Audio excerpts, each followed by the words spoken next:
അതിനെക്കുറിച്ച് ഞാൻ കൂടുതൽ പറയേണ്ട കാര്യമില്ല. അത് നിങ്ങൾക്ക് തന്നെ അറിയാം ഞാൻ എന്താ പറയണേ.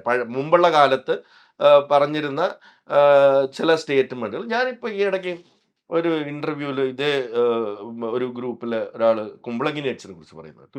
കുമ്പളങ്ങി നൈറ്റ്സിന് എത്രയോ എത്രയോ പേര് വളരെ നല്ല സിനിമ, ഐ മീൻ മലയാള സിനിമയെ വേറൊരു ലെവലിലേക്ക് എത്തിച്ചൊരു സിനിമയാണ് കുമ്പളങ്ങി. എനിക്ക് പേഴ്സണലി ഇഷ്ടപ്പെട്ടത്. അതിലെ സ്ത്രീ കഥാപാത്രങ്ങളെ കുറിച്ച് എന്തോ പറയുന്നത് കിട്ടും. അതായത് ഒരു അലങ്കോലമായി കിടക്കുന്ന ഒരു വീട്ടിലേക്ക് സ്ത്രീകൾ വന്നു കഴിഞ്ഞാൽ അത് വളരെ നല്ല രീതിയിൽ അതും സ്ത്രീയെ ഇൻസൾട്ട് ചെയ്യുന്നെന്ന് പറഞ്ഞത് ഈ കളക്റ്റീവില് ഒരാൾ പറയുന്നത് കേട്ട്. അത് എന്ത്, അപ്പൊ എങ്ങനെയാണ് നമ്മളിത് കാണിക്കേണ്ടത്? വളരെ നല്ല രീതിയിലാണ് അതില് അല്ലേ കാണിച്ചിരിക്കുന്നത്. അതിനെ പോലും വേറൊരു രീതിയിൽ വ്യാഖ്യാനിക്കുകയും എന്നാൽ വേറൊരു രീതിയിൽ അവര് ചെയ്യുമ്പോൾ അത് ഡബിൾ സ്റ്റാൻഡേർഡ് അല്ലാതെ മാറുന്ന ഒരു കാര്യത്തിലെയാണ് ഞാൻ അതിനെ വിമർശിച്ചത്. അല്ലാതെ സിനിമയെ കുറിച്ച് ഞാൻ ഒരിക്കലും വിമർശിച്ചിട്ടില്ല. മിഥുൻ മാനുവൽ തോമസ് അദ്ദേഹത്തിന്റെ റൈറ്റിംഗില് ആളുകൾക്ക് വലിയ പ്രതീക്ഷയും വലിയ ആവേശമൊക്കെ ഉണ്ടായിരുന്നു. ഇടയ്ക്ക് ചില വിമർശനങ്ങളും ചില ഇപ്പൊ MMT എന്ന് വിളിക്കുന്നത് പുതിയ കാലത്തെ MT ആണെന്ന് പറയുന്നു. അങ്ങനെ അദ്ദേഹത്തിന് ബാക്ക്ലാഷസ് ഉണ്ടായിരുന്നു. അദ്ദേഹവും ഒരു തിരിച്ചുവരവിന് വേണ്ടിയിട്ട് ഹോപ്പ് ചെയ്യുന്നു. ആരാണ് ഇവിടെ വിമർശനങ്ങൾക്ക് അതീതനായിട്ടുള്ളത്? എല്ലാവർക്കും ആ ഫേസ് നമ്മൾ സോഷ്യൽ മീഡിയയിൽ നമ്മൾ അത് പ്രിപ്പയർഡ് ആയിരിക്കണം. നേരത്തെ എൻ്റെ അടുത്ത് ചോദിച്ചിട്ടില്ലേ എനി റിഗ്രറ്റ്സ്? നോ റിഗ്രറ്റ്സ് എന്ന് പറയുന്നത് അന്ന് നമ്മൾ പണ്ട് എൻ്റെ അടുത്ത് ഞാൻ സിനിമയിൽ വരുന്ന സമയത്ത് ഞാൻ റെസ്പെക്ട് ചെയ്യുന്ന ഒരാൾ പറഞ്ഞ് when you become A celebrity or when become A public figure നിങ്ങൾ എടുക്കുന്ന ഓരോ സ്റ്റെപ്പും വളരെ സൂക്ഷിച്ചെടുക്കണം. ഓഡിറ്റ് ചെയ്യപ്പെടും.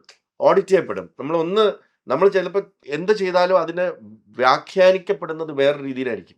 നമുക്കത് പോയി കറക്റ്റ് ചെയ്യാൻ പറ്റില്ല. അത് ഓരോ ഇതിലും എങ്ങനെ പോയി കറക്റ്റ് ചെയ്യാൻ പറ്റും? നമ്മൾ അതിന്റെ കാരണം നമ്മളൊരു ചട്ടക്കൂട്ടിനകത്താണ് അപ്പൊ നിൽക്കേണ്ടി വരിക. അതുകൊണ്ട് അപ്പം നമുക്കത് കറക്റ്റ് ചെയ്യാൻ പറ്റില്ല. അപ്പം ഓരോരുത്തരും നമ്മൾക്ക് വിമർശനങ്ങൾ ഇപ്പം നമ്മള് ചിലപ്പം നമ്മളുടെ സോഷ്യൽ മീഡിയയുടെ അടിയിൽ വരുന്ന കമന്റുകൾക്ക് ഒരു ഒരു കണക്ഷനും ഉണ്ടാവില്ല. നമ്മളെക്കുറിച്ച് അറിയാവുന്നവർക്ക് അറിയാം. പക്ഷെ ഇതെങ്ങനെ പോയി കറക്റ്റ് ചെയ്യും? ഇത് എങ്ങനെ എക്സ്പ്ലനേഷൻ കൊടുക്കും? ചിലവർ ഫ്രസ്ട്രേഷനിൽ തെറി വിളിക്കുന്നതാണ്. ബിക്കോസ് അത് അവൻ ടോട്ടലി വ്യത്യാസമായിട്ടുള്ള നമ്മൾ ആരാണോ അതല്ലാത്ത ഒരു രീതിയിലേക്ക് കൊണ്ട് പ്രതിഷ്ഠിച്ചിട്ട് ആ പ്രതിഷ്ഠയുടെ പുറത്ത് പിന്നെ ചർച്ച നടക്കുന്നു. ആ അതായത് ഇപ്പം ഒരാളുടെ ഒരിക്കലും ഇല്ലാത്ത ഒരു സ്റ്റോറിയിലേക്ക് ആരോ കൊണ്ട് പ്രതിഷ്ഠിച്ചു.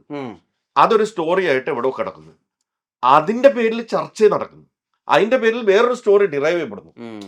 അങ്ങനെ പൊക്കോണ്ടിരിക്കുക. അപ്പൊ ഇതിന്റെ റൂട്ട് കോഴ്സ് എവിടെ പോയി ഇതൊക്കെ കറക്റ്റ് ചെയ്യും നമ്മളൊക്കെ. അതുകൊണ്ട് ഇപ്പൊ മിഥുൻ മാനുവൽ തോമസിനെ വിമർശിക്കുന്നു. അത് മിഥുൻ പറഞ്ഞു MMT ആയിട്ട് കമ്പയർ അത് വേറെ ആരോ വ്യാഖ്യാനിച്ചതാണ്. മിഥുൻ അങ്ങനെ പറഞ്ഞിട്ടുമില്ല. മിഥുൻ അങ്ങനെ സ്വപ്നത്തിൽ പോലും ചിന്തിക്കുന്ന ഒരാളുമല്ല. അതിനെക്കുറിച്ച് എവിടെയൊക്കെയോ നടന്ന ചർച്ചകളിൽ ആ ചർച്ചകളെ ബേസ് ചെയ്ത് നിങ്ങൾ എന്നോട് ചോദ്യം ചോദിക്കുന്ന അവസ്ഥയിലേക്ക് എത്തിയിരിക്കുന്നു അല്ലേ? അതിന് ഞാൻ എന്തുത്തരം പറയാനാണ്? കാരണം എനിക്ക് മിഥുനെ വ്യക്തമായിട്ട് അറിയാം. മിഥുനെ എത്രയോ വർഷമായിട്ട് അറിയാം. മിഥുനെ ആദ്യമായിട്ട് അപ്പൊ 10-12 വർഷമായിട്ട് അറിയാവുന്ന മിഥുൻ എൻ്റെ അടുത്ത് ഇങ്ങനെ ഒരു ചോദ്യം ചെയ്ത് ഞാനും മിഥുനോട് ചിരിക്കും. ഇതിനറിയോ ഇങ്ങനെയൊക്കെ വരുന്നുണ്ട്? നമ്മൾ നോക്കാൻ പോയാൽ നമ്മൾ എന്തെങ്കിലും ഇപ്പൊ ഒരു സമയം കഴിയുമ്പോണ്ടല്ലോ നമ്മള് ഈ സോഷ്യൽ മീഡിയയിലൂടെ ഇപ്പൊ ഓരോ സിനിമ ഇറങ്ങുമ്പോഴും വിമർശനങ്ങൾ, അത് പിന്നെ നമ്മുടെ ലൈഫിൽ ഉണ്ടാവുന്ന കാര്യങ്ങൾക്ക് ഇഷ്യൂസ് ബേസിക് അതിന്റെ പുറത്ത് ചർച്ചകൾ, അതിന്റെ പുറത്ത് കാര്യങ്ങൾ, പിന്നെ ഓരോ കാര്യങ്ങളും നമ്മളിപ്പോ ഒരു സ്റ്റേറ്റ്മെന്റ് ഇട്ട അതിന്റെ പുറത്ത് ചർച്ചകൾ കഴിവതും ഇപ്പം ഇട്ട് ഇതായിരുന്നു. പക്ഷെ ഒരു സമയമാകുമ്പോൾ നമ്മളങ്ങ് പ്ലാസ്റ്റിക് ആയി മാറും. ഇതൊന്നും നമ്മളെ എഫക്റ്റ് ചെയ്യാത്ത ഒരു രീതിയിലേക്ക് നമ്മൾ എത്തപ്പെടും. ഞാൻ ഓൾമോസ്റ്റ് എത്തി. ബിക്കോസ് നമുക്ക് അതിലൊക്കെ വലിയ കാര്യങ്ങൾ നമ്മളിപ്പോ ഇങ്ങനെയൊക്കെ ഉള്ള കാര്യങ്ങൾ കാണുമ്പോൾ ചിരിക്കുക. ഇങ്ങനെ എന്താ പറയാല്ലാണ്ട് നമുക്ക് നമ്മള് പ്ലാസ്റ്റിക് ആയി മാറും. നമ്മൾ ഇതൊന്നും അഫക്റ്റ് ചെയ്യുന്നില്ല. നമ്മുടെ കോർ ഏരിയ എന്നാണോ നമ്മുടെ ഫോക്കസ്, അതിൽ നമ്മൾ വിജയിച്ച് നിന്നാൽ ഇത് എല്ലാവരും നമ്മുടെ കൂടെ ഉണ്ട്. അതിൽ മോശമാകുമ്പോൾ ഇതെല്ലാം കൂടെ കയറി അതിനകത്തോട്ട് വരും. അതുകൊണ്ട് മാക്സിമം നമ്മൾ ഫോക്കസ് ചെയ്ത് മുമ്പോട്ട് പോകാനുള്ള ആർക്കാണ് ഇവിടെ മിസ്റ്റേക്സ് പറ്റാത്തത്? ഇതിന്റെ റൈറ്റിംഗിൽ ആട് 3 ഏറ്റവും ഇൻട്രസ്റ്റിംഗ് ആയിട്ട് തോന്നിയത് എന്താ? സ്പോയിലേഴ്സ് ഇല്ലാതെ പറയുകയാണെങ്കിൽ. അല്ല, the way he very complicated ആയിട്ടുള്ള ഒരു സ്റ്റോറി ലൈൻ, വളരെ അതിന് വളരെ ഒരു സാധാരണ ആൾക്കാർക്ക് മനസ്സിലാവുന്ന രീതിയിൽ മിഥുൻ അത് ട്രീറ്റ് ചെയ്ത് വിട്ടു. സയൻസ് ഉണ്ടോ? സയൻസിൽ ഏത് ഒരു തിയറി. ബയോളജി ഇല്ല, കുറച്ച് ഫിസിക്സ് ഉണ്ടോ? ബയോളജിയും കെമിസ്ട്രി ഇല്ല, കുറച്ച് ഫിസിക്സ് ഉണ്ടോ? അതായത് 10ാം ക്ലാസ് വിദ്യാഭ്യാസമുള്ളവനും എല്ലാവർക്കും ഡോക്ടറേറ്റ് ഉള്ളവനും ഒക്കെ മനസ്സിലാവുന്ന ഒരു. ഇതില് പിന്നെ വേറൊരു വലിയ ചലഞ്ച് ഉണ്ടായിരുന്നു എന്ന് പറഞ്ഞാല്, ആട് എന്ന് പറയുന്നത് ഒരു 10 വയസ്സുള്ള ആൾക്കും 60 വയസ്സുള്ള ആൾക്കും 80 വയസ്സുള്ള ആൾക്കും ഒരുമിച്ചിരുന്ന് എൻജോയ് ചെയ്യണം എന്ന് ആയിരുന്നു നമ്മുടെ ഒരു ഇത്. അപ്പം ഈ ജെൻ നെക്സ്റ്റ് കോമഡി ചില വാക്കുകൾ അത് ചിലപ്പോ ഒരു നമ്മുടെ സീനിയർ സിറ്റിസൺ അത് മനസ്സിലാവണമെന്നില്ല. യെസ്. അപ്പൊ ഇതിന്റെ ഒരു ബാലൻസിങ് എങ്ങനെ കൊണ്ടുവരണം എന്നുള്ളൊരു വലിയ ചലഞ്ചായിരുന്നു. കാരണം ചളി എന്ന് പറഞ്ഞ വാക്ക് ഇപ്പം സോഷ്യൽ മീഡിയയിൽ അതും ആവാൻ പാടില്ല, എന്നാൽ ടോട്ടലി. അപ്പൊ ഇതെങ്ങനെയാണ് ഇത് ബാലൻസ് ചെയ്തൊരു സ്റ്റോറിയും പറയാനുണ്ട്. അപ്പൊ ഈ സ്റ്റോറി ടെല്ലിങ് ഇതിനകത്ത് വളരെ ഇമ്പോർട്ടൻ്റ് ആണ്. അപ്പം നമ്മൾ ഇപ്പൊ ആട് 2 ആദ്യം തൊട്ട് അവസാനം വരെ അട്ടഹസിച്ചിരുന്ന് ചിരിക്കുക, അങ്ങനത്തെ കോമഡികളായിരുന്നു. അത് ചിലപ്പോൾ ഇന്നിട്ടാൽ എല്ലാ ഓഡിയൻസിനും അത് കണക്ട് ആവോ എന്ന് എനിക്കറിയില്ല.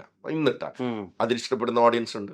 അപ്പൊ അതിന്റെ അന്ന് 15 വയസ്സുണ്ടായിരുന്ന ആൾക്ക് ഇന്ന് 25 വയസ്സുണ്ട് ആട് വണ്ണിറങ്ങുമ്പോൾ. അന്ന് 30 വയസ്സുണ്ടായിരുന്ന ആൾക്ക് ഇന്ന് 40 വയസ്സ്, അന്ന് 40 ഉള്ളവർക്ക് 50 വയസ്സ്. അപ്പൊ അവരുടെ ടേസ്റ്റും മാറിക്കൊണ്ടിരിക്കും അല്ലേ, അതിനനുസരിച്ചുള്ള ടേസ്റ്റ്. പക്ഷെ ആട് ഫാനാണ്, അവർക്ക് അത് ഇഷ്ടപ്പെട്ടതാണ്. അപ്പം ഇതൊരു വലിയ അന്ന് 5 വയസ്സുണ്ടായിരുന്ന കുട്ടിക്ക് ഇന്ന് 15 വയസ്സാണ്. അപ്പൊ അത് പുതിയ ഓഡിയനാണ് അല്ലെ, അത് പുതിയ ഓഡിയനാണ്. അവരുടെ വ്യൂയിങ് പാറ്റേൺ അല്ലെങ്കിൽ അവരുടെ ഒരു ടേസ്റ്റ്, അവർ യൂസ് ചെയ്യുന്ന വാക്കുകൾ ടോട്ടലി ഡിഫറെന്റ് ആയിരിക്കും. അപ്പം ഇത് ഹ്യൂമർ ആയതുകൊണ്ട്, ഇപ്പൊ ത്രില്ലർ ആണെങ്കിൽ നമുക്ക് ഇത് കുഴപ്പമില്ല, ഒരു ത്രില്ലർ അങ്ങ് പറഞ്ഞാൽ മതി, അതിനകത്ത് ആളുകൾക്ക് ഇതായിക്കോളും. അല്ലെങ്കിൽ നമ്മൾ വേറൊരു ജോണർ പറയുമ്പോൾ ഇതിനകത്ത് ഇപ്പൊ ഫാമിലി ഡ്രാമ, ഇപ്പൊ ഹോം പോലൊരു സിനിമ പറയാണ്, നമ്മൾ ഇത് നോക്കേണ്ട കാര്യമില്ല. അത് ഓരോ സെക്ഷനെ റെപ്രസെന്റ് ചെയ്യുന്ന ആൾക്കാർ അതിനകത്തുണ്ട്, അവരവരുടെ ക്യാരക്ടർ ചെയ്തു പോകും. പക്ഷെ ആടിൽ അങ്ങനെയല്ല. അപ്പൊ ഇത് എല്ലാവരെയും സാറ്റിസ്ഫൈ ചെയ്യാൻ വേണം, ഈ സ്റ്റോറി കൺവേ ചെയ്യാൻ വേണം, ചളിയാവരുത്, എന്നാ ഹ്യൂമർ വേണം. ഇതാണ് നമ്മൾ ഫേസ് ചെയ്ത ഒരു ചലഞ്ച്. അത് മാക്സിമം ഞങ്ങൾ അതിന് ജസ്റ്റിസ് ചെയ്തിട്ടുണ്ടെന്നാണ് വിശ്വസിക്കുന്നത്. അട്ടഹാസം ഉണ്ടോ എന്ന് ചോദിച്ചാൽ ചില ഭാഗങ്ങളിൽ ഉണ്ടാവാം. ഹ്യൂമർ, ചെറിയ രസമുള്ള ചിരികൾ ഉണ്ടോ എന്ന് ചോദിച്ചാൽ ചില ഭാഗങ്ങളിൽ അതായിരിക്കാം. സ്റ്റോറി ഉണ്ടോ എന്ന് ചോദിച്ചാൽ യെസ്, അതിനൊരു സ്റ്റോറി ഉണ്ട്. അതിന് പ്രോപ്പർ ആയിട്ടുള്ള എൻഡിങ് ഉണ്ടോ എന്ന് ചോദിച്ചാൽ അതും ഉണ്ടായേക്കാം. പ്ലാൻസ് എന്താ ആടിന്റെ 4 പ്ലാൻസ് ഒന്ന് കഴിയട്ടെ. അങ്ങനെയാണല്ലോ ഇപ്പൊ ടൈലന്റ് തിയേറ്ററിൽ ഇറങ്ങല്ലേ. ആട് യൂണിവേഴ്സോടെ കിടക്കല്ലേ, ഇത് ചെയ്യാം, സ്പിൻ ഓഫ്സ് ചെയ്യാം അല്ലേ. പിന്നെ ഒരിടയ്ക്ക് 2 കഴിഞ്ഞിട്ട് സ്പിൻ ഓഫുകളായിട്ട് തന്നെ ആലോചന അങ്ങനെ ഉണ്ടായിരുന്നില്ലേ? 2 എൻഡ് ചെയ്തില്ലല്ലോ. അപ്പം ഇതിലിപ്പം ഇതും 1 ലാസ്റ്റ് റൈഡ് എന്നല്ലേ പറഞ്ഞേക്കണേ. ഇതിനോട് ചോദിക്കാം. അത് മറ്റേ ഫാസ്റ്റ് ആൻഡ് ഫ്യൂരിയസ് അങ്ങനെയാണല്ലോ, 1 ലാസ്റ്റ് റൈഡ് എന്ന് പറഞ്ഞിട്ട് അവരിപ്പോ 10 വരെ എത്തിച്ചിട്ടുണ്ട്. എല്ലാം അറിയാലോ. ഞങ്ങൾ അങ്ങനെയല്ല, ഒരു വാക്ക് പറഞ്ഞ